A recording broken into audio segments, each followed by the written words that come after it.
হবে আমাদের। কোরআনও পড়ি নাই, হাদিসও পড়ি নাই, একটা ছোট্ট কবিতা, উর্দু কবিতা শুনে রাখেন। রাহ গায়া রুসমে আজা রোহে বালা আলী নারাই, রাহ গায়া রুসমে আজা রোহে বালা আলী নারাহি, ফলসফা রাহ গায়া তালকিন গজালি নারাহি। প্রয়োজন দুইটা জিনিসের। মুসলমান তো আমরা লাখ লাখ কোটি কোটি, এই যে হাজার হাজার লক্ষ লক্ষ মানুষ এখানে এসেছি, কিন্তু আসল মুসলমান, নামাজি মুসলমান খুঁজতে গেলে মুসলমান পাওয়া যায় না, ঠিক কিনা? এই জন্য কবি সুন্দর বলেছেন, বাংলাদেশে প্রায় 4 লক্ষ মসজিদ আছে, প্রতিটা মসজিদ থেকে দিনে 5 বার আযানের আওয়াজ আসে।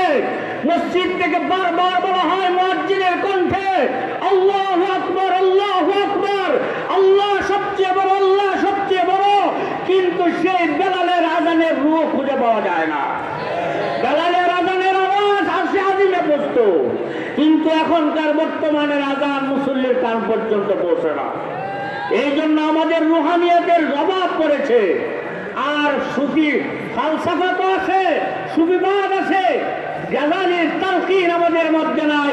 সুফি সম্রাট বাংলাদেশে অভাব নাই, তাদের মধ্যে দিনদারি নাই, নামাজ নাই। প্রত্যেকটা খানকায় গিয়ে দেখবেন যারা সুফি সম্রাট সেজে বসেছে, ইসলাম নয় অল ইসলামিক কার্যকলাপে ভরপুর তাদের খানকাগুলো। এই জন্য বলবো, উলামায়ে কেরামের পাশে ছিলেন, থাকবেন। উলামায়ে কেরামের দেশের অত্যন্ত প্রহরী, তারা দেশ পাহারা দিবে, আপনাদের ঈমান পাহারা দিবে, টঙ্গী ইজতেমা পাহারা দিবে, চাকরাই মসজিদ পাহারা দিবে।